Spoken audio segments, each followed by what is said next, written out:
আমি আয়াতে কারিমা তেলাওয়াত করেছি, আল্লাহ তাআলা বলেছেন ওয়াকাদা রাব্বুকা আল্লা তা'বুদু ইল্লা ইয়্যাহু ওয়া বিল ওয়ালিদাইনি ইহসানা। আল্লাহ পাক রব্বুল আলামিন বলেন, বান্দা ওয়াকাদা রাব্বুকা আল্লা তা'বুদু ইল্লা ইয়্যাহু ওয়া বিল ওয়ালিদাইনি ইহসানা। আমি রবের আনুগত্য করার পরে, ইবাদত করার পরে তোমার প্রথম দায়িত্ব হলো তোমার পিতা মাতার সাথে তুমি সৎ ব্যবহার করো, ভালো ব্যবহার করো। আল্লাহ পাক রব্বুল আলামিন কেন বললেন পিতা মাতাকে আনুগত্য করার জন্য? কারণ এই মা অনেক কষ্ট করেছে, অনেক কষ্ট করেছে। যেই মার কথা বলা হয়েছে 10 মাস 10 দিন গর্ভে ধারণ করেছে, যে মায়ে শান্তি মতো ঘুমাইতে পারে নাই, সন্তান যখন পেটের মধ্যে আসছে মা শান্তি করে ঘুমাইতে পারে নাই, কত রাত যে মা নির্ঘুমে কাটিয়েছে তার কোনো হিসাব নাই। মা সন্তানকে এত ভালোবাসে, এত মোহাব্বত করে, এখনো যে সন্তানটা জমিনের মধ্যে আসে নাই, যে সন্তানটা এখনো ভূমিষ্ঠ হয় নাই, সেই সন্তানের জন্য মায়া, ভালোবাসা, মোহাব্বত, সেই সন্তানকে নিয়ে মা কষ্ট করে, রাতের পর রাত চলে যায়, মা ঘুমাইতে পারে না। মা ডান দিয়ে ঘুমাইছে তো বাচ্চায় লাথি মারছে, বুকের মধ্যে কলিজায় গিয়ে লাগছে।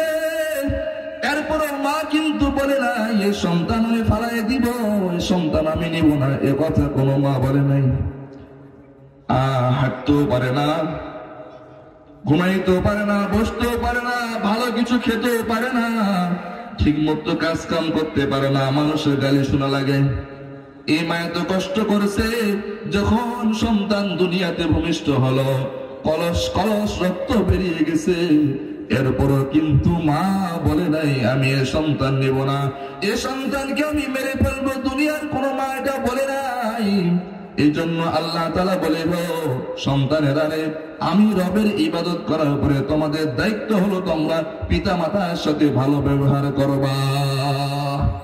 কিন্তু ভাইজান, একটা মাত্র মানুষ, যে মানুষটা দুনিয়ার কোনো শব্দ নাই, কোনো শব্দ নাই, কোনো শব্দে ভালোবাসে না, একবারে মন থেকে ভালোবাসে। এজন্য দেখবেন যদি বাহির থেকে কোনো পিতা আসে, সন্তান হাতের দিকে তাকায়, বাবার হাতের দিকে তাকায়, সন্তান কিনে আসছে, খাবার কিনে আসছে, শপিং কিনে আসছে, স্ত্রী আপনার হাতের দিকে তাকাবে, আমার স্বামী কিনে আসছে। কিন্তু ভাইজান, একটা মাত্র মানুষ, যে মানুষটা হাতের দিকে তাকায় না, যে মানুষটা বাবার হাতের দিকে তাকায় না, সন্তানের হাতের দিকে তাকায় না, সন্তানের মুখের দিকে তাকায় আর পেটের দিকে তাকায়, বলে বাবা তুই মনে কোনো কিছু খাস নাই, তোর মুখটা শুকনো দেখা যায়, তোর পেটের মধ্যে কিছু পড়ে নাই। এ ভাইজান, যখন আমিও দূর থেকে আসতাম, সকালে আসার পরে মায়ের জিজ্ঞেস করতো মুখটা শুকনো দেখা যায়, মনে কিছু খাস নাই, কিছু খাস নাই, তাড়াতাড়ি গোসলটা করে তাড়াতাড়ি খাইতে বস। আবার সন্তান যে দুধ থেকে আসে, মায়ের ঘুম হারাম হয়ে যায়। যখন মা শুনছে সন্তান আসতেছে দুধ থেকে, মায়ের ঘুম হারাম হয়ে যায়, সবাই ঘুমায় পড়ে, কিন্তু মা ঘুমায় না, ঘুমায় না। মায়ের চিন্তা, টেনশন, আমার কলিজার টুকরা সন্তান নিরাপদে বাড়ির মধ্যে আসুক, আমার কলিজার টুকরা সন্তান ভালো ভালো বাড়ির মধ্যে পৌঁছাক। মায়ের নামাজ পড়ে দোয়া করে, ঘুমে ধরে না, ঘুমে ধরে না, দোয়া করতে থাকে আমার কলিজার টুকরা সন্তান কখন আসবে। দূর থেকে বাড়ির মধ্যে গেলে দেখবেন সবাই ঘুমায় যায়, কিন্তু জরন দুঃখিনী মা ঘুমায় না। একটা মাত্র ডাক দিতে দেরি হয়, সঙ্গে সঙ্গে মায়ের দরজা খুলে দেয়। মাকে জিজ্ঞেস করা হয়, মা বাড়ির মধ্যে সবাই ঘুমায় গেছে, আপনি কেন ঘুমান নাই? মা এবার বলবে, আমার কলিজার টুকরা সন্তান বাইরে, আমি কেমনে ঘুমাই? আমার কলিজার টুকরা সন্তান বাইরে, আমি কেমনে ঘুমাই? সেই মা কে কখনো কষ্ট দেওয়া যাবে না। এজন্য আল্লাহ তাআলা বলতেছেন, অকাদা রাব্বুকা আল্লা তা'বুদু ইল্লা ইয়্যাহু ওয়া বিল ওয়ালিদাইনি ইহসানা। এবার শাহ আব্দুল আজিজ মুহাদ্দিস দেহলভী বলতেছেন, ভাই ওই মাইয়িতকে কবরে রাখার পরে সামান্য সময়ের জন্য, অল্প সময়ের জন্য একটু কবরে আযাব আসছিল, কবরে আযাব দিয়ে আসছিল। ওই আযাবের কিছু আসর প্রভাব ওই বাঁশের উপর পড়ছে। ওই আযাবের কিছু প্রভাব, ফুল আযাব না। ওই মাইয়িতকে সামান্য সময় আযাব আসছিল, আযাবের একটা অংশ, একটা প্রভাব, একটা আসর বাঁশের মধ্যে পড়ছে, আর ওই বাঁশটা লেগে তোমার হাত কেটে গেছে। পরকালের জাহান্নামের আযাব দ্বারা যে হাত কাটছে, দুনিয়ার কোন ওষুধ দ্বারা এই হাত ভালো হবে না। শাহ আব্দুল আজিজ মুহাদ্দিস দেহলভী কথা বলছেন। ওই আল্লাহ ওয়ালি, ওই লোকটা চক্ষু করে পানি পড়তেছে, কান্না করতেছে, আর বলতে আল্লাহ তওবা করলাম, আর গুনাহ করব না। হে রব্বে কারীম, জাহান্নামের ফুল আগুন না, জাহান্নামের একটা আযাবের প্রভাব, একটা আসর যদি দুনিয়ার একটা হাতে লাগলে ভালো না হয়, পুরা শরীরে যখন আগুন লাগাইয়া দিবে, কেমনে সহ্য করবারে বান্দা? দুনিয়ার একটা আযাব, একটা আযাবের অংশ, একটা আসর যদি হাতের মধ্যে লাগলে হাত ভালো না হয়, যখন জাহান্নামের মধ্যে, কবরের মধ্যে, পুরা শরীরের মধ্যে আযাব লাগিয়ে যাবে, মুসলমান ভাই, এ আযাব সহ্য করতে পারবা না, আযাব সহ্য করতে পারবা না। একটা আযাবের অংশ যদি সহ্য না হয়, ব্যথার কারণে যারা যন্ত্রণা ভালো না হয়, যখন আগুন কলিজার মধ্যে লাগিয়ে যাবে, এই আগুন কিন্তু সহ্য করতে পারবে না। তো সগীরা গুনাহ করে, ছোট গুনাহ করে এমনটা কিন্তু নয়, বান্দা কি কবিরা গুনাহ করে। কারণ বান্দার মধ্যে, বান্দা মিথ্যা কথা বলে, মিথ্যা কথা বললে কবিরা গুনাহ হয়ে যায়। বান্দা আবার গীবত করে, গীবত করলে বান্দার আমলনামায় কবিরা গুনাহ লেখা হয়। বান্দা ইচ্ছা করে মানুষের মাল আত্মসাৎ করে, কবিরা গুনাহ হয়, হারাম কাজের মধ্যে লিপ্ত হয়। বান্দা আবার কখনো কখনো জিনার মধ্যে লিপ্ত হয়ে যায়। বান্দা আবার কখনো কখনো নামাজ কাজা করে ফেলে। তো বান্দা সগীরা গুনাহ করে না, বান্দা কবিরা গুনাহ করে, বড় বড় গুনাহ করে, হারাম কাজও করে। আল্লাহ পাক রব্বুল আলামিন বলেন, আমার যে বান্দাগুলো ওই ওয়াজের মাহফিলে বসে এই নিয়ত করবে আখির মুনাজাত পর্যন্ত থাকবো, আর যখন আখিরি মুনাজাত হবে, চোখের পানি ছেড়ে ছেড়ে ছেড়ে ছেড়ে বান্দা তওবা করবে, আল্লাহ জীবনে অনেক গুনাহ করেছি, আর কোনো গুনাহ করব না। বান্দা তওবা করবে, আর কোনো গুনাহ করব না। বান্দা তওবা করবে, আর নামাজ কাজা করব না, আর জিনা করব না, আর মিথ্যা কথা বলবো না। এমন খালেদ একটা তওবা যদি বান্দা করতে পারে, আল্লাহ তাআলা বলে আমি আমার ওই বান্দার শুধু সগীরা গুনাহ না, কবিরা গুনাহগুলো মাফ করে, বেগুনাহ মাসুম করে ঘরের মধ্যে নিয়ে। বলেন সুবহানাল্লাহ। তাহলে এই জায়গায় বসতে লাভ আছে না না আছে? অবশ্যই কি লাভ আছে। আল্লাহ পাক রব্বুল আলামিন কোরআনুল কারীমের মধ্যে অনেকগুলো জায়গায় কিছু যুগল শব্দ বলেছেন, জোড়া জোড়া শব্দ বলছেন। যেমন আল্লাহ তাআলা কোরআন শরীফে যেখানেই নামাজের কথা বলছে, সাথে যাকাতের কথা বলছে, ওয়া আকিমুস সালাতা ওয়া আতুজ যাকাত, বান্দা নামাজ কায়েম করো, যাকাত আদায় করো।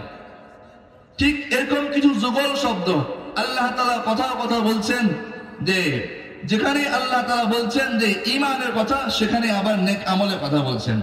যেমন আল্লাহ তাআলা অনেক জায়গার মধ্যে বলছেন, ইন্নাল্লাযীনা আমানু ওয়া আমিলুস সলিহাত, বান্দা ঈমান নিয়ে আসো, ঈমান নিয়ে আসো, আর নেক আমল নিয়ে আসো।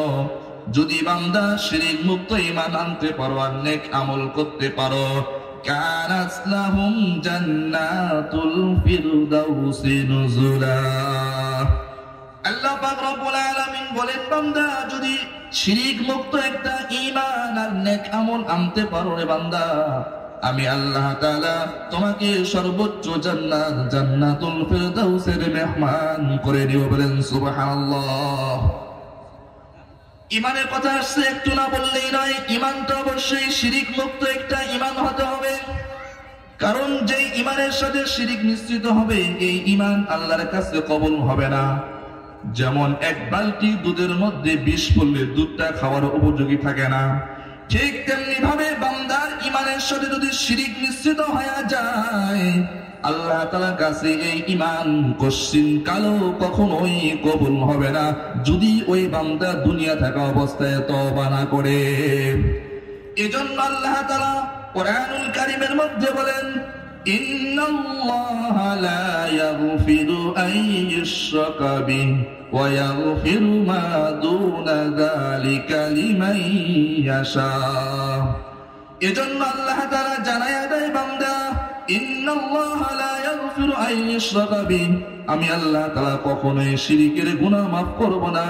শিরক ছাড়া বান্দা অন্য গুনাহ করবে, ওয়া ইয়াগফিরু মা দুনা যালিকা লিমান ইয়াশা, আমি আল্লাহ তাআলা চাইলে ওই গুনাহগুলো মাফ করব, কিন্তু শিরকের গুনাহ কখনোই মাফ করব না। আল্লাহ তাআলা কোরআনুল কারীমের অন্য আয়াতের মধ্যে বলেন, ইন্নাশ শিরকা লাযুলমুন আযীম, শিরক হচ্ছে সবথেকে জঘন্যতম গুনাহ। তার মানে বুঝলাম ইমানের সাথে কখনো শিরক আনয়ন করা যাবে না, কারণ ইমানের সাথে শিরক মিশ্রিত হয়ে গেলে এই ইমান আল্লাহর কাছে কবুল হবে না। আর ইমান ছাড়া কবরের মধ্যে গেলে জাহান্নাম ছাড়া আর কোনো উপায় থাকবে না। এজন্য সাবধান হওয়া লাগবে, কখনো যেন ইমানের সাথে শিরক মিশ্রিত না হয়ে যায়। আজকে তো আমাদের আশপাশে অনেক শিরকের দরওয়াজা খুলে গেছে।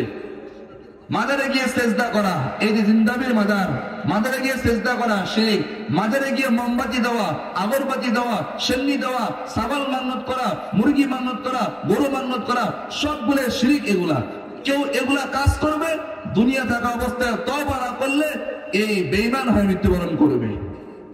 এই জন্য কখনোই ইমানের সাথে শিরক মিশ্রিত করা যাবে না। তো আল্লাহ তাআলা যুগল একটা বর্ণনা, যেখানে আল্লাহ তাআলা ইমানের কথা বলছে সেখানে নেক আমলের কথা বলছে। আরেকটা বর্ণনা যেখানে আল্লাহ তাআলা আল্লাহকে আনুগত্যের কথা বলছে সেখানে রাসূলকে আনুগত্য করা বলছে। আল্লাহ তাআলা বলেন, ওয়াতিউল্লাহ ওয়া আতিউর রাসূল, তুমি আমাকে ইতাআত করো, আমার আনুগত্য করো, ওয়া আতিউর রাসূল, রাসূলের আনুগত্য করো। আল্লাহ তাআলা অন্য জায়গার মধ্যে বলেন, ومن يطع الله والرسول فأولئك مع الذين أنعم الله عليهم من النبيين والصديقين والشهداء والصالحين। আল্লাহ পাক রব্বুল আলামিন যেখানে আল্লাহকে আনুগত্যের কথা বলছেন সেখানে যুগল বর্ণনা ওয়া আতিউর রাসূল, রাসূলকে আনুগত্যের কথা বলছেন। ঠিক আল্লাহ পাকের আরেকটা যুগল বর্ণনা, আল্লাহ তাআলা যেখানে আল্লাহ তাআলার আনুগত্যের কথা বলছেন সেখানে মা বাবার কথা বলছেন। আমি আয়াতে কারিমা তেলাওয়াত করেছি, আল্লাহ তাআলা বলছেন, ওয়াকাদা রাব্বুকা আল্লা তা'বুদু ইল্লা ইয়্যাহু ওয়া বিল ওয়ালিদাইনি ইহসানা। আল্লাহ পাক রব্বুল আলামিন বলেন, বান্দা ওয়াকাদা রাব্বুকা আল্লা তা'বুদু ইল্লা ইয়্যাহু ওয়া বিল ওয়ালিদাইনি ইহসানা, আমি রবের আনুগত্য করার পরে, ইবাদত করার পরে তোমার প্রথম দায়িত্ব হলো তোমার পিতা মাতার সাথে তুমি সৎ ব্যবহার করো, ভালো ব্যবহার করো। আল্লাহ পাক রব্বুল আলামিন কেন বললেন পিতা মাতাকে আনুগত্য করার জন্য? কারণ এই মা অনেক কষ্ট করেছে, অনেক কষ্ট করেছে। যেই মার কথা বলা হয়েছে 10 মাস 10 দিন গর্ভে ধারণ করেছে, যে মায়ের শান্তি মতো ঘুমাইতে পারে নাই, সন্তান যখন পেটের মধ্যে আসছে মা শান্তি করে ঘুমাইতে পারে নাই, কত রাত যে মা নির্ঘুমে কাটিয়েছে তার কোনো হিসাব নাই।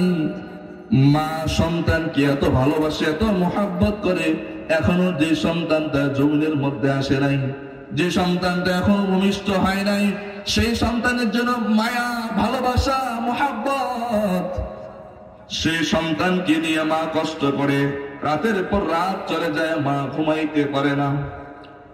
মা ডান দিয়ে ঘুমাইছে তো বাচ্চায় লাথি মারছে, বুকের মধ্যে কলিজায় গিয়ে লাগছে, এরপরে মা কিন্তু বলে না এই সন্তান আমি ফালাই দিব, এই সন্তান আমি নিব না, এ কথা কোনো মা বলে নাই। হাঁটতেও পারে না, ঘুমাইতেও পারে না, বসতেও পারে না, ভালো কিছু খেতেও পারে না, ঠিক মতো কাজ কাম করতে পারে না, মানুষের গালি শোনা লাগে। এই মা এত কষ্ট করেছে, যখন সন্তান দুনিয়াতে ভূমিষ্ঠ হলো, কলস কলস রক্ত বেরিয়ে গেছে, এরপরও কিন্তু মা বলে নাই আমি এ সন্তান নেব না, এ সন্তানকে আমি মেরে ফেলবো। দুনিয়ার কোনো মা এটা বলে নাই। এই জন্য আল্লাহ তাআলা বলে, সন্তানেরা রে, আমি রবের ইবাদত করার পরে তোমাদের দায়িত্ব হলো তোমরা পিতা মাতার সাথে ভালো ব্যবহার করবা। দুনিয়াতে অনেক মানুষ আপনাকে মোহাব্বত করে, ভাই মোহাব্বত করে, খালু খালা মোহাব্বত করে, দাদা দাদি মোহাব্বত করে, শ্বশুর শাশুড়িও মোহাব্বত করে, কিন্তু প্রত্যেকটা মানুষের একটা স্বার্থ থাকে। স্বার্থ, ভাই ভাইকে মোহাব্বত করে স্বার্থ থাকে, শ্বশুর জামাইকে মোহাব্বত করে স্বার্থ থাকে। আমার মেয়েটার ঘরের মধ্যে আছে, যেন আমার মেয়েটা ভালো থাকে, এই জন্য শ্বশুর শাশুড়ির জামাইকে মোহাব্বত করে।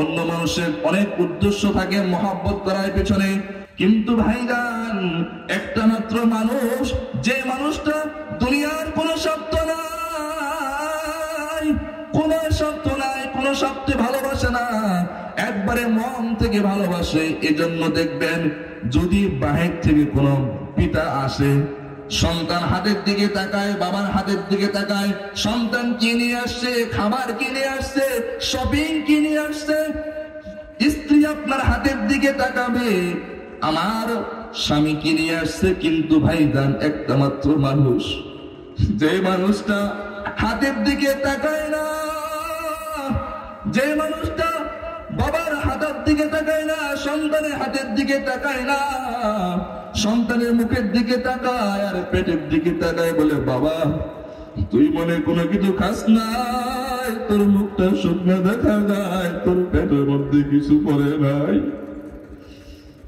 এ ভাইজান, যখন আমিও দূর থেকে আসতাম, সকালে আসার পরে মায়ের জিজ্ঞেস করতো মুখটা শুকনো দেখা যায়, মনে কিছু খাস নাই, কিছু খাস নাই, তাড়াতাড়ি গোসলটা করে তাড়াতাড়ি খাইতে বস। আবার সন্তান যে দুধ থেকে আসে, মায়ের ঘুম হারাম হয়ে যায়।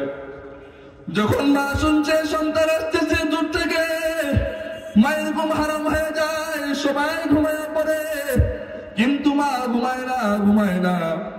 মায়ের চিন্তা, টেনশন, আমার কলিজার টুকরা সন্তান নিরাপদে বাড়ির মধ্যে আসুক, আমার কলিজার টুকরা সন্তান ভালো ভালো বাড়ির মধ্যে পৌঁছাক। মায়ের নামাজ পড়ে দোয়া করে, ঘুমে ধরে না, ঘুমে ধরে না, দোয়া করতে থাকে আমার কলিজার টুকরা সন্তান কখন আসবে। দূর থেকে বাড়ির মধ্যে গেলে দেখবেন সবাই ঘুমিয়ে যায়, কিন্তু জরন দুঃখিনী মা ঘুমায় না। একটা মাত্র ডাক দিতে দেরি হয়, সঙ্গে সঙ্গে মায়ের দরজা খুলে দেয়। মাকে জিজ্ঞেস করা হয়, মা বাড়ির মধ্যে সবাই ঘুমায় গেছে, আপনি কেন ঘুমান নাই? মা এবার বলবে, আমার কলিজার টুকরা সন্তান বাইরে, আমি কেমনে ঘুমাই? আমার কলিজার টুকরা সন্তান বাইরে, আমি কেমনে ঘুমাই? সেই মা কে কখনো কষ্ট দেওয়া যাবে না। এজন্য আল্লাহ তাআলা বলতেছেন, অকাদা রাব্বুকা আল্লা তা'বুদু ইল্লা ইয়্যাহু ওয়া বিল ওয়ালিদাইনি ইহসানা।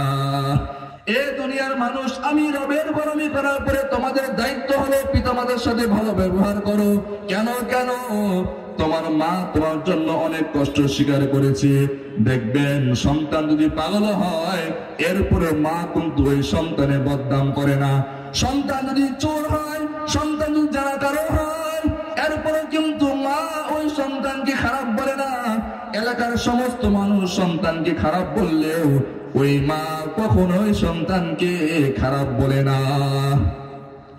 দেখবেন এলাকার মধ্যে কিছু মা বাবা এমন রয়েছে, সন্তান বিকলাঙ্গ, সন্তানের হাত নাই পা নাই, সন্তান নিজে কর্ম করে খেতে পারে না, কিন্তু ওই মা মানুষের দাঁড়ে দাঁড়ে গিয়ে ভিক্ষা করে হলেও পরে সন্তানকে খাওয়ায়, আর বলে আমি জীবন যতদিন আছে আমি ভিক্ষা করে হলেও আমার সন্তানকে আমি খাওয়াবো।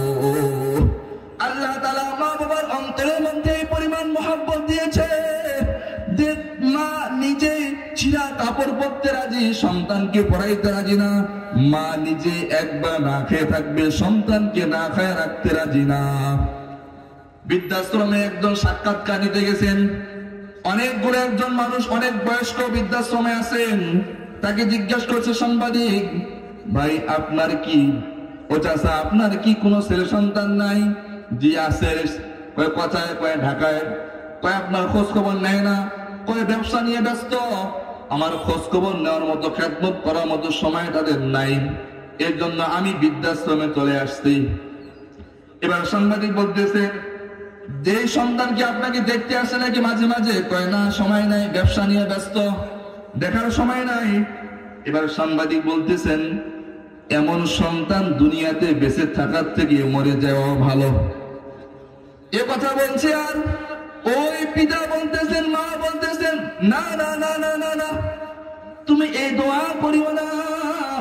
আমি চাই আমার হায়াতটা দরকার হয় আমার ওই সন্তানের জন্য আল্লাহ তাআলা দেব। কয় কেন? যে সন্তান আপনার খবর নেয় না, আপনার খোঁজ নেয় না, এই সন্তান বেঁচে থাকে লাভ কি? তখন ওই বাবা মা চোখের পানি ছেড়ে ছেড়ে দিয়ে বলতেছেন, এ সাংবাদিক ভাই, তারা ব্যস্ত আছে, সময় পায় না, খোঁজ খবর নেওয়ার তো সমস্যা কি? আমি যখন ইন্তেকাল করব, আমি যখন মারা যাব, কমাস কম আমার লাশটা তো আমার সন্তানরা নিয়ে যাবে, আর নেওয়ার পরে তাদের নিজের হাতে আমার সন্তানের হাতে লাশটা নামাবে, আমি তো এক মুঠ মাটি পাবো, এটাই তো আমার অনেক কিছু।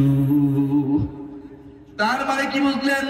একজন পিতা মাতা সন্তানকে পরিমাণ ভালোবাসে, মোহাব্বত করে, যতই কষ্ট দেব না কেন, কখনো মা বাবা বদদুয়া করতে রাজি হয় না। কারণ কেন? কয় মা জানে যদি আমি বদদুয়া করি আমার সন্তানের ক্ষতি হওয়ার আশঙ্কা আছে। কারণ হাদিসের মধ্যে আছে, যদি কোনো মা সন্তানকে রাগ করে বদদুয়া করে, ওই দোয়া কবুল হয়।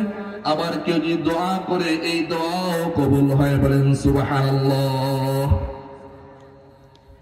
ওইটা আমরা সকলে চিনি, ইমাম বুখারী, যিনি বুখারী শরীফ লিখছেন, ইমাম বুখারীকে যখন বাদশাহ মধ্যে দেওয়া হয়েছে, ইলমে দ্বীন অর্জন করতেছে, হঠাৎ করে ইমাম বুখারী অন্ধ হয়ে গেছে, চোখে আর দেখে না। এবার মায়ের দোয়া, মা এবার গভীর রাত্রে উঠে সিজদার মধ্যে পড়ে গেছে, আল্লাহকে বলছে, আল্লাহ আমার একটা সন্তান, এটাকে তোমার দ্বীনের জন্য দিলাম, কিন্তু তুমি তো আমার এই সন্তানটার চক্ষুটা কেড়ে নিলা, চোখের আলো কেড়ে নিলা। ও আল্লাহ, সিজদায় পড়ছি, আমার সন্তানের চোখের জ্যোতি ফেরত না দিলে আমি কিয়ামত হয়ে যাবে, আমি মা সিজদা থেকে মাথা তুলবো না। কিদের মধ্যে ঘটনা আসছে, ইমাম বুখারীর মা কান্না করতেছে, কান্না করতেছে, কান্নার বইতেছে, আর দোয়া করতে, আল্লাহ আপনি চাইলে সব পারেন, আমি মা হয়ে দোয়া করতেছি, আমার এই সন্তানের চোখের জ্যোতি আপনি ফেরত দেন, চক্ষু ভালো করে দেন। কিতাবের মধ্যে আসছে, আল্লাহ তাআলা ইমাম বুখারীর মার দোয়া কবুল করে ইমাম বুখারীকে চোখের আলো ফিরিয়ে দিয়েছে। বলেন সুবহানাল্লাহ। কেমন আলো ফিরিয়ে দিয়েছে?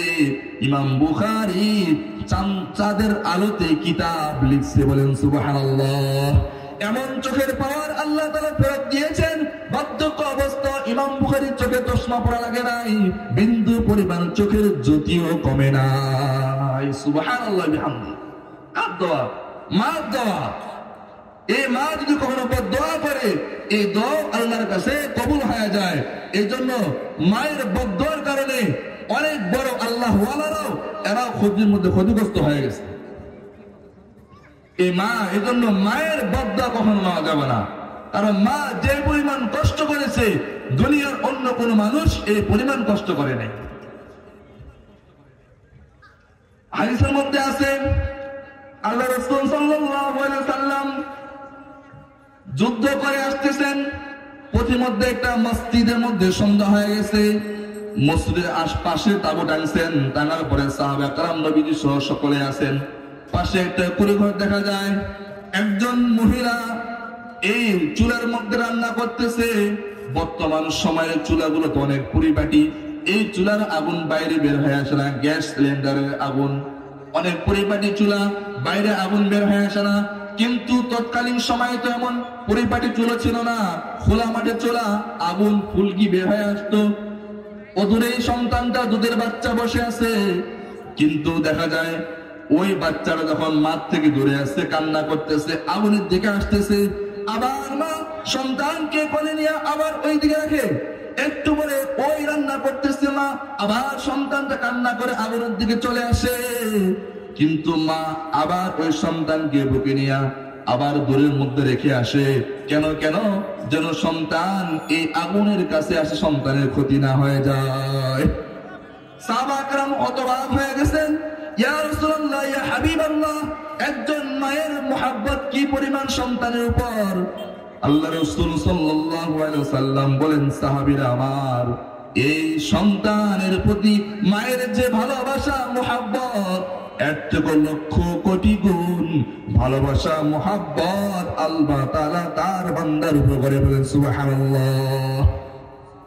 হাদিসের মধ্যে আছেন আরেকজন, কিছু কয়েদিকে বন্দী করে নিয়ে আসা হয়েছে, মুসলমান বন্দী করেছে, সাথে পুরুষ মহিলা আছে, কিন্তু একজন মা বন্দী হয়ে আসছে, শুধু ডান দিকে তাকায়, বাম দিকে তাকায়, সামনের দিকে তাকায়, পিছন দিকে তাকায়, মানে কি যেন হারিয়ে গেছে এমন দেখে মনে হয়।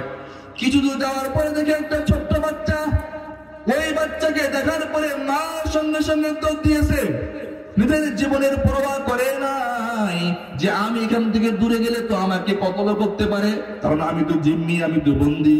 কিন্তু আল্লাহ তাআলা মার অন্তরের মধ্যে সন্তানের ভালোবাসা মহাব্বত এই পরিমাণ দিয়েছে যে ওই নিজের জীবন বাজি রেখে সন্তানের কাছে দৌড়ে গেছে, সন্তানকে গিয়ে এবার করে নিচ্ছে, নেওয়ার পরে সন্তানের গালে চুমা দেয়, কপালে চুমা দেয়, দুধ পান করায়, সন্তানকে বুকে নেয়, আদর করে।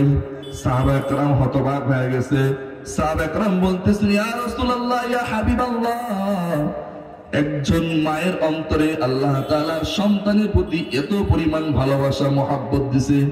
নবীজি সাল্লাল্লাহু আলাইহি সাল্লাম বলেন, আমার সাহাবীরা, একজন মা তার সন্তানকে যে পরিমাণ ভালোবাসে মহব্বত করে, এর থেকে লক্ষ কোটি গুণ বেশি আমার আল্লাহ তাআলা তার বান্দাকে মহব্বত করে। বলেন সুবহানাল্লাহ। একজন ছেলে বিয়ে করেছে নিজের পছন্দ মতো, বিয়ে করার পরে বউটা ভালো হয় নাই, এবার বউ স্বামীকে পরামর্শ বুদ্ধি দিয়ে, কুবুদ্ধি দিয়ে মা থেকে অনেক দূরে নিয়ে গেছে যে এই মার সাথে আর থাকা যাবে না।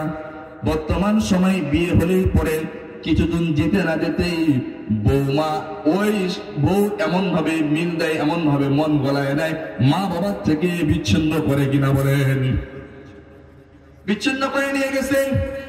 এবার এই সন্তান তার বউকে নিয়ে বহুদূর দেশান্তর হয়ে গেছে, অনেক দূর চলে গেছে। 1 বছর 2 বছর এভাবে 7 বছর কেটে গেছে, মায়ের কোনো খোঁজ খবর নেয় না।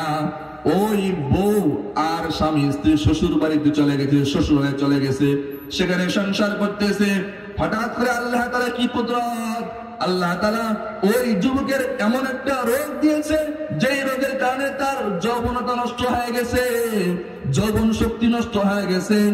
এবার যৌবন যখন নষ্ট হয়ে গেছে, ওই প্রাণের স্ত্রী তাকে ছেড়ে অন্যত্র বিয়ে বসছে।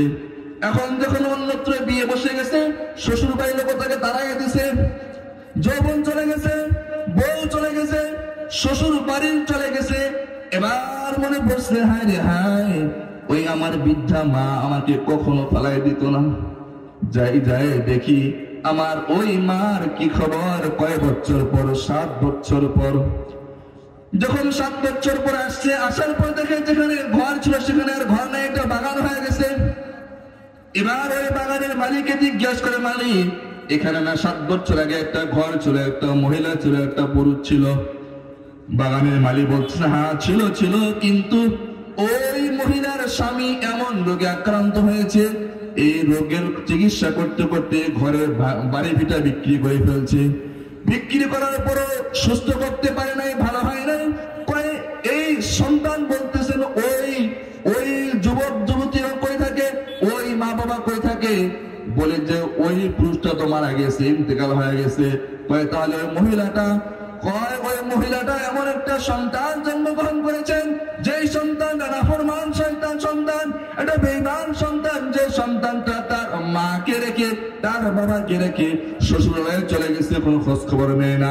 এমন সন্তান দুনিয়াতে থাকার থেকে মরে যাওয়াই ভালো। যখন মালি এ কথা বলছেন, এখন এই যুবকের চক্ষু করে পানি পড়ে, মালির আর বুঝতে বাকি নাই এটাও হয়তো সেই সন্তান।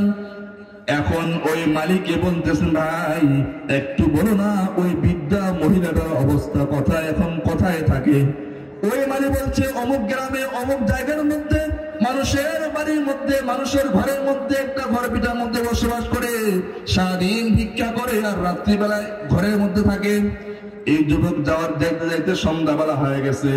7 বছর পর আসছে, কিন্তু মাকে ডাকবে এই সাহস পায় না, মাকে ডাকবে সাহস পায় না। 7 বছর পর আমি অবাধ্য সন্তান আসছি, সাহস পায় না। এবার থেকে মায়ের মাগরিবের নামাজ পড়ার পরে মুসল্লার মধ্যে তাসবিহ পড়তেছে। এশার নামাজের সময় হয়ে গেছে, এশার নামাজ পড়ছে। এশার নামাজ পড়ার পরে মায়ের নামাজ শেষ করার পরে হাত তুলছে, দোয়া করতেছে, রব্বুল আলামিন আমার বসত বাড়ি ভিটা তুমি কেড়ে নিছো, আমি কোনো আপত্তি নাই। আমার স্বামীকে তোমার কাছে নিছো, তাও কোনো আপত্তি নাই। আমাকে ভিক্ষুক করেছো, সারাদিন মানুষের দ্বারে গিয়ে গিয়ে ভিক্ষা করি, মানুষের ঘরের মধ্যে থাকি, এরপরে কোনো আপত্তি নাই। ও রব্বুল আলামিন তোমার কাছে শুধু চাই ওই যে আমার সন্তানটা, ওই সন্তানটাকে আমার কাছে ফিরাইয়া দেন। আমি চাই আমার মৃত্যুর পরে আমার সন্তান আমাকে কবরের মধ্যে রাখবে, আমার সন্তান আমার জানাজা পড়বে, আমার সন্তান আমাকে মাটি দিবে। আমি তোমার কাছে ফরিয়াদ করি। ওই মার কান্না করতে করতে চক্ষু অন্ধ হয়ে গেছে, কিন্তু এরপরও 7 বছর পরও সন্তানের জন্য বদদোয়া করে না, সন্তানের জন্য দোয়া করতেছে, আল্লাহ আমার সন্তানকে আপনি ফেরাইয়া দেন, আল্লাহ সন্তানকে ফেরাইয়া দেন, আমি তোমার কাছে আর কিচ্ছু চাই না। এই দোয়া যখন শুনছে, এবার ওই যুবকের একটু সাহস হয়েছে, ডাক দিছে আম্মা। মা পরে ডাকছে আর বলছে, মা আমি তোমার সেবদ্ধ সন্তান, যে আজ থেকে 7 বছর আগে আমি চলে গিয়েছি। এবারে মায়ের তো অন্ধ হয়ে গেছে, চোখে দেখে না।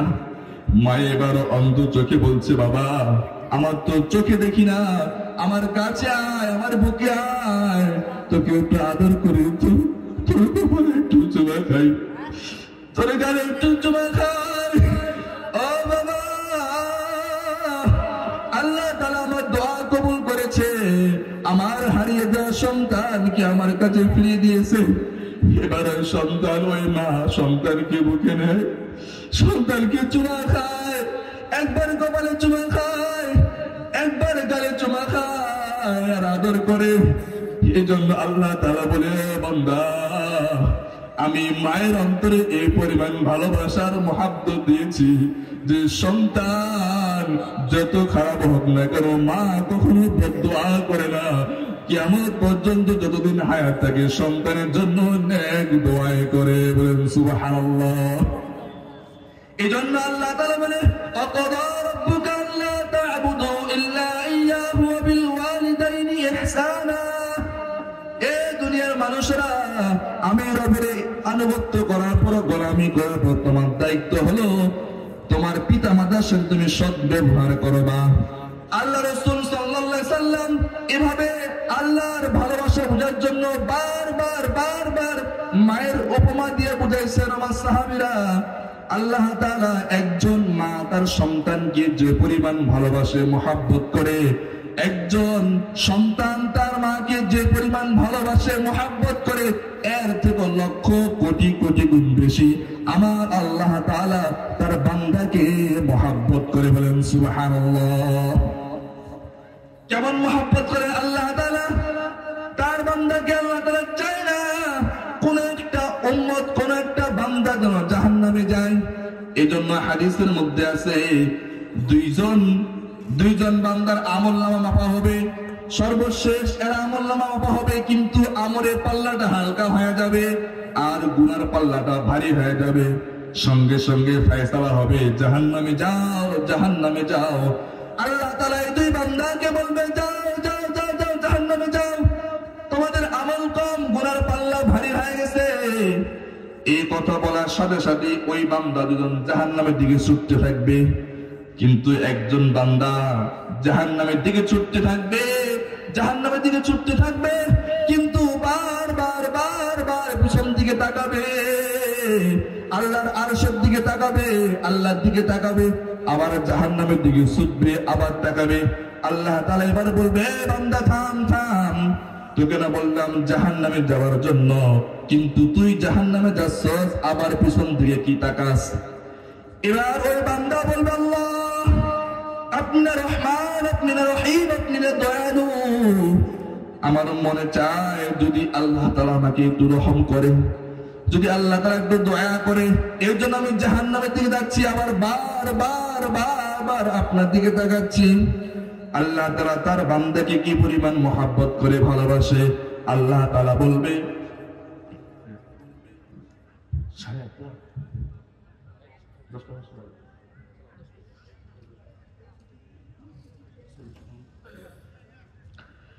এবার আল্লাহ তাআলা বলবে, এ বান্দা তুই আমি রহমানের একটা আশা রাখস না, আমি রহমান দয়ালু, যা যা যা যা, তোকে আমি জাহান্নাম থেকে মুক্তি করে জান্নাতের মেহমান করে দিলাম। বলেন সুবহানাল্লাহ। আরেকটা বান্দা ছুটতে থাকবে, পিছন দিকে তাকাবে না। আল্লাহ তাআলা বলবে, বান্দা কি ব্যাপার, তুই তাকাস না, কারণটা কি? এবার ওই বান্দা বলবে, আল্লাহ দুনিয়াতে আপনি অনেক আদেশ করেছিলেন, নামাজ পড়ার কথা বলছেন, আদায় করতে পারি নাই। আপনি যাকাত দেওয়ার কথা বলছেন, যাকাত আদায় করতে পারি নাই। আপনি অনেক আদেশ করছেন, একটা আদেশও পালন করতে পারি নাই। আজকে হাসরের ময়দানে একটা আদেশ করছেন, আপনার আদেশটা যেন অমান্য না হয়, এই জন্য আমি জাহান্নামের দিকে ছুটতে আছি। এবার আল্লাহ তাআলা তার বান্দাকে কি পরিমাণ ভালোবাসে, মুহাব্বত করে, বান্দাকে বলবে, ও আমার বান্দা, তুই যে আমার আদেশের উপর একটা সম্মান রাখছস, যা যা, আমি তোকে এই কারণে জাহান্নাম থেকে মুক্তি করে তোকে জান্নাতে দিয়ে দিলাম। বলেন সুবহানাল্লাহ। তাহলে এই চিন্তা করা যাবে না যে জাহান্নাম থাকলে জান্নাত পাবো, না না না না, জাহান্নামের এক সেকেন্ডের আযাব সহ্য করতে পারবা না, এক সেকেন্ডের আযাব সহ্য করতে পারবা না। সময় কম, সংক্ষেপে বলতেছি। শাহ আব্দুল আজিজ মুহাদ্দিস দেহলভীর সময়ের একটা ঘটনা। একজন ছিলেন ভিক্ষুক, আরেকজন ছিল নেককার বান্দা। ওই ভিক্ষুক প্রত্যেক দিন একটা বাড়িতে ভিক্ষা করত, আর ওই যে নেককার বান্দা ছিল ওই প্রত্যেক দিন ভিক্ষা দিত। হঠাৎ করে দেখা যায় ওই যে ভিক্ষুকটার আসে না, একদিন, 2 দিন, 3 দিন, 5 দিন হয়ে যায়, আর আসে না। ওই আল্লাহওয়ালা, ওই মুত্তাকি বান্দা চিন্তা করে, কিরে এই ফকিরটা না প্রত্যেক দিন আমার দরজায় আসে, আমি তাকে প্রত্যেক দিন কিছু দান সাদকা করি, কিন্তু আজকে 5 দিন হয়ে যায় ফকিরটা আসে না, কারণ কি? মনে অসুস্থ। এবার খোঁজ খবর নিয়ে চলে গেছে ওই এলাকার মধ্যে, গিয়ে ডাক দেবো, ভাই ঘরে কেউ আসেনি? ঘর থেকে এবার আওয়াজ আসে, হ্যাঁ হ্যাঁ আসি, অসুস্থ। এবার ওই আল্লাহওয়ালা বান্দা গেছেন, যাওয়ার পর দেখছে ওই ভিক্ষুক অনেক অসুস্থ। এবার একটু ইবাদত করছে, সেবা শুশ্রূষ করছে, আর বলছে, ভাই তুমি যে আজকে 5 দিন থেকে ভিক্ষা করতে যাও না, এই যে 5 দিন যে পরিমাণ তোমাকে দিতাম, ওই পরিমাণ মাল নিয়ে তোমার কাছে আসছি। বলেন সুবহানাল্লাহ। এবার একটু সেবা করার পরে ওই আল্লাহর বান্দা ভিক্ষুককে বলতেছেন, ভাই ঠিক আছে, থাকো থাকো, আমি চলে গেলাম। যখন ওই ব্যক্তি চলে আসবে, ভিক্ষুক ওই আল্লাহওয়ালার হাতটা ধরছেন, হাতটা ধরার পরে বলতেছেন, ভাই এই দুনিয়াতে আমার আপন বলতে কেউ নাই, আমার মাও নাই, আমার বাবাও নাই, আমার ভাই নাই, আমার বোন নাই। ও ভাই, আমার এই দুনিয়াতে আপনজন রক্তের সম্পর্কে কেউ নাই। প্রত্যেকটা মানুষের একটা আশা আকাঙ্ক্ষা থাকে, শেষ বিদায়ের সময় যেন আপনজনরা তাকে কাফনের কাপড় পরায়, যেন আপনজনরা তাকে জানাজা পরায়, যেন আপনজনরা তাকে কবরের মধ্যে রেখে আসে। প্রত্যেকের দিলে একটা আশা আকাঙ্ক্ষা তামান্না থাকে। ওই এবার ভিক্ষুক হাত ধরে বলতেছেন, ভাই আমার তো বর্তমান সময়ে আপনজন কেউ নাই, আমি 5 দিন তোমার ঘরে না যাওয়ার কারণে তুমি আমার খবর নেওয়ার জন্য আসছো। আমি মনে করি বর্তমান সময় আপনার থেকে আপন আমার আর কেউ নাই। ও ভাই, তোমার কাছে আমি একটা কথা বলে যাই, যদি তুমি শোনা আমি ভিক্ষুক ইন্তেকাল করেছি, তুমি তুমি আমার জানাজা পড়াবা আর তুমি নিজের হাতে আমার লাশটা দাফন করবা। ঘটনা লম্বা সংক্ষেপ করতেছি, ওই ভিক্ষুক মারা গেছে, যাওয়ার পরে এই আল্লাহর ওয়ালি গেছে, গিয়ে জানাজা পড়াইছেন, কাফন দিচ্ছেন, কবরের মধ্যে রাখছেন, রাখার পরে আসছেন। কিন্তু ওই যে আল্লাহ ওয়ালি, ওই আল্লাহ ওয়ালা যিনাকে তিনি বলছে জানাজা পড়ার কথা, উনি যখন কবরের মধ্যে রাখছে লাশটা, রাখার পরে তার পকেটে একটা গুরুত্বপূর্ণ ডকুমেন্ট ছিল, কাগজ ছিল সরকারি, ওই কাগজটা পড়ে গেছে। এখন আসার পরে আলেমদের কাছে গেছে মাসআলা নেওয়ার জন্য, যে আমার একটা গুরুত্বপূর্ণ ডকুমেন্ট, একটা কাগজ ওই কবরের মধ্যে পড়ে গেছে, আমি কবরটা খনন করে তুলতে পারবো কিনা। এবার আলেমরা মাসআলা দিয়েছে, ঠিক আছে তুমি গিয়ে এখানে একটু অল্প খনন করবা, দিয়ে লাইট দিয়ে দেখবা কাগজটা আছে কিনা, যদি ওই কাগজটা থাকে তাহলে হাতটা ঢুকায় কাগজটা বের করবা। একটু কবর খনন করছে, দুই একটা বাঁশ সরাইছে, সরার পর লাইট মারে দেখতেছেন কে যেন ওই কাগজটা মনে কাপড়ের উপর রেখে দিছে। এবার সাহস করে হাতটা ঢুকাইছে, ঢুকার পরে কাগজটা নিছে, নেওয়ার পরে হাতটা বের করছে, কিন্তু হাতটাতে বের করছে ধারালো চোখালো বাঁশ লেগে হাত একটু কেটে গেছে। কিন্তু আশ্চর্য, ওই যে ধারালো বাঁশ দ্বারা কেটে গেছে, এটা আর ভালো হয় না, ওষুধ খায় ভালো হয় না, হোমিও এলোপ্যাথি কোনো কিছু ধরে না। একদিন দুই দিন এক সপ্তাহ চলে যায়, ভালো হয় না, হাতে জ্বালা পড়া, পানির মধ্যে ঢুকাইলে একটু আরাম লাগে, আবার ঘা বাড়তেছে, পচন বাড়তেছে, আস্তে আস্তে বড় হইতেছে। 1 মাস 2 মাস 6 মাস চলে গেছে, আর ভালো হয় না। এবার ওই জামানার লোকেরা বলতেছেন, বর্তমান সময় সবচেয়ে বড় আল্লাহ শাহ আব্দুল আজিজ মুহাদ্দিসের দেহলভী এখনো জীবিত আছেন, তিনি অনেক বড় আল্লাহর ওলি, যাও ওনার কাছে দোয়া নাও, চাইলে আল্লাহ তাআলা ওনার দোয়ার বরকতে তোমাকে মাফ করতে পারে।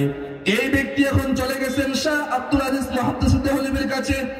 যাওয়ার পরে ঘটনা বর্ণনা করছেন, একটা কাগজ কবরের মধ্যে পড়ছিল, আমি ওই কাগজটা তোলার জন্য হাত দিছি, হাতটা তুলছি, একটু বাঁশ লেগে কেটে গেছি, ভালো হয় না। এবার শাহ আব্দুল আজিজ মুহাদ্দিসের দেহলভী বলতেছেন, ভাই ওই মাইয়িতকে কবর রাখার পরে সামান্য সময়ের জন্য, অল্প সময়ের জন্য একটু কবরে আযাব আসছিল, কবরে আযাব দিয়ে আসছিল, ওই আযাবের কিছু আসর প্রভাব ওই বাঁশের উপর পড়ছে। ওই আযাবের কিছু প্রভাব, ফুল আযাব না, ওই মাইয়িতকে সামান্য সময় আযাব আসছিল, আযাবের একটা অংশ, একটা প্রভাব, একটা আসর বাঁশের মধ্যে পড়ছে, আর ওই বাঁশটা লেগে তোমার হাত কেটে গেছে। পরকালের জাহান্নামের আযাব দ্বারা যে হাত কাটছে, দুনিয়ার কোন ওষুধ দ্বারা এই হাত ভালো হবে না। শাহ আব্দুল আজিজ মুহাদ্দিসের দেহলভী কথা বলছে, আর ওই আল্লাহ ওয়ালি, ওই লোকটা চক্ষু করে পানি পড়তেছে, কান্না করতেছে, আর বলতে আল্লাহ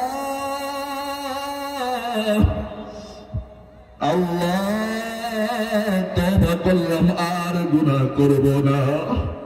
হে রব্বে কারীম, জাহান্নামের ফুল আগুন না, জাহান্নামের একটা আযাবের প্রভাব, একটা আসর যদি দুনিয়ার একটা হাতে লাগলে ভালো না হয়, পুরা শরীরে যখন আগুন লাগাইয়া দিবে, কেমনে সহ্য করবারে বান্দা। দুনিয়ার একটা আযাব, একটা আযাবের অংশ, একটা আসর যদি হাতের মধ্যে লাগলে হাত ভালো না হয়, যখন জাহান্নামের মধ্যে, কবরের মধ্যে, পুরা শরীরের মধ্যে আযাব লাগিয়ে যাবে, মুসলমান ভাই, এই আযাব সহ্য করতে পারবা না, এই আযাব সহ্য করতে পারবা না। একটা আযাবের অংশ যদি সহ্য না হয়, ব্যথার কারণে যারা যন্ত্রণা ভালো না হয়, যখন আগুন কলিজার মধ্যে লাগিয়ে যাবে, এই আগুন কিন্তু সহ্য করতে পারবে না। ওই ব্যক্তি কান্না করতেছে, আল্লাহ তওবা করলাম, দুনিয়ার হাতটা নয় ভালো নয় হলো, তওবা করলাম, আর গুনাহ করব না, আর গুনাহ করব না। আল্লাহ আমাকে জাহান্নামের আগুনে ফেলায়েন না, আমাকে কবরে আযাবের মধ্যে ফেলায়েন না, আমার কবরের মধ্যে আগুন লাগায়েন না। কান্না করতেছে, চোখের পানি গড়াইয়া পড়তেছে।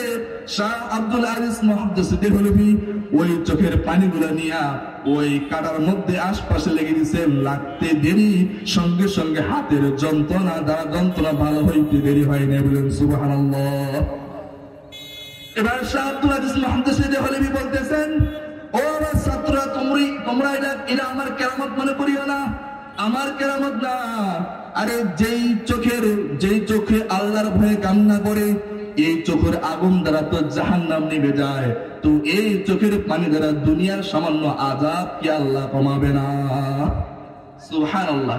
এই জন্য নবীজি বলেন, মান বাকা মিন খাশিয়াতিল্লাহ হুরিমাতিন নার, যে চক্ষু আল্লাহর ভয়ে কান্না করবে ওর জন্য জাহান্নাম হারাম হয়ে যাবে। সুবহানাল্লাহ। তো আমি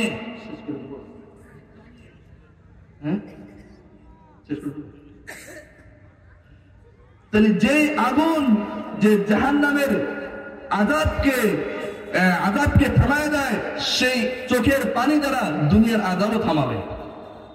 এই জন্য এই চিন্তা করা যাবে না, এই কল্পনা করা যাবে না যে জাহান্নামে কয়েকদিন থাকি, শ্বশুর বাড়ি মনে হয় এরপরে যাবো না। না বান্দা, জাহান্নামের 1 সেকেন্ডের আযাবও সহ্য করতে পারবা না।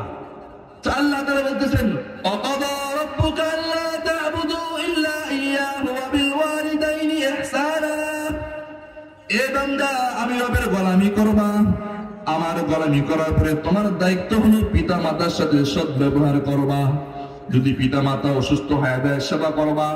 যদি পিতা মাতা বার্ধক্য পৌঁছে যায়, তার সেবা করবা, দোয়া করবা। দোয়ার মধ্যে বলবা, রব্বির হামহুমা কামা রব্বায়ানি সগীরা। এ বান্দা, দোয়ার মধ্যে বলবা, ছোট্টবেলায় আমাকে মা যেভাবে যত্ন করেছেন, আদর করে মানুষ করেছেন, আল্লাহ আমার মাকেও তুমি কবরের মধ্যে সেভাবে পালিত করিও। যদি মা একবার বদদুয়া দিয়া যায়, আল্লাহ তাআলা বলেন, ফালা তাকুল্লাহুমা উফফিন ওয়ালা তানহারহুমা। মাকে বাবাকে উফ শব্দ বলিও না, তুমি এমন কোন ব্যবহার করিও না যে ব্যবহারের কারণে সন্তান মা উফ বলে, আহ বলে, একটু কষ্ট পায়, এমন করিও না। এই জন্য ভাইরা আমার, মাকে কখনো কষ্ট দেওয়া যাবে না, বাবাকে কখনো কষ্ট দেওয়া যাবে না। এটা অনেক বড় রতন, অনেক বড় মূল্য। যার বাবা নাই, যার মা নাই, তাকে গিয়ে জিজ্ঞেস করো মা কি জিনিস, মা কি জিনিস। এই মার অন্তরে আল্লাহ তাআলা এই পরিমাণ ভালোবাসা মুহাব্বত দিয়েছেন যে সন্তানের জন্য মা নিজের জীবন কুরবান করবে, এরপরে সন্তানের কোনো ক্ষতি হইতে দেয় না। এই জন্য দেখবেন দুনিয়ার মধ্যে দেখবেন অনেক মা ভিক্ষা করে হলেও পরে সন্তানকে খাওয়ায় কিনা বলেন। আর যদি এমন কোন সন্তান এখানে থেকে থাকে মাকে কষ্ট দিয়েছেন, তাহলে আজকে মাহফিল শেষে তওবা করবেন।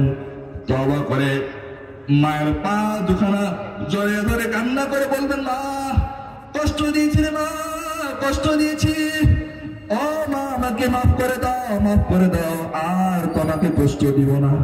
যদি আপনি এইভাবে মায়ের পা জড়িয়ে ধরেন, দেখবেন মা বলবে না আমি তোমাকে মাফ করব না। মায়ের আপনি কলিজার মধ্যে নিবে, বুকে জড়িয়ে ধরবে আর বলবে, আমি তো আশায় ছিলাম আমার কলিজার টুকরা সন্তান কখন আমার কাছে আসবে। আসার পরে বলবে আমি ভুল করেছি, আমি মা কি তোমাকে বদদুয়া দিতে পারি নাকি? মা কখনো বদদুয়া দেয় না, কখনো বদদুয়া দেয় না। নবীজি সাল্লাল্লাহু আলাইহি সাল্লাম বলেন, তুমি তোমার মা থেকে নেক দৃষ্টি তাকাবা, একটা কবুল হজের সওয়াব পাবা। সাহাবী বলে, ইয়া রাসূলুল্লাহ, যদি আমি 2 বার তাকাই, 2 বার কবুল হজের সওয়াব। ইয়া রাসূলুল্লাহ, যদি আমি 100 বার তাকাই, 100টা কবুল হজের সওয়াব। বলেন সুবহানাল্লাহ। মা বাবার খেদমত করতে গিয়ে আল্লাহ রাসূল বলছেন যে আমার সাক্ষাতের দরকার নাই, সে মা বাবার খেদমত করুক, এত গুরুত্বপূর্ণ। তো আমি আয়াতে কারিমে বলছি, ওয়াকাদা রাব্বুকা আল্লা তা'বুদু ইল্লা ইয়্যাহু ওয়া বিল ওয়ালিদাইনি ইহসানা। তুমি আল্লাহর হক আদায় করার পরে মা বাবার হক আদায় করো। আল্লাহর হক কি? নামাজ পড়া আল্লাহর হক, যাকাত দেওয়া, হজ করা, যেগুলো আল্লাহ তাআলা আদেশ করেছেন এগুলো আদায় করো। আল্লাহ তাআলা হক কেন আল্লাহর হক আদায় করবা? আল্লাহ তাআলা অনেক দয়ালু, অনেক দয়াবান। আল্লাহ তাআলা উম্মতকে, এই বান্দাকে ওসিলায় ওসিলায় জাহান্নাম থেকে মুক্তি দিয়ে জান্নাতে দিবেন। সুবহানাল্লাহ। আর মা বাবার হক কি?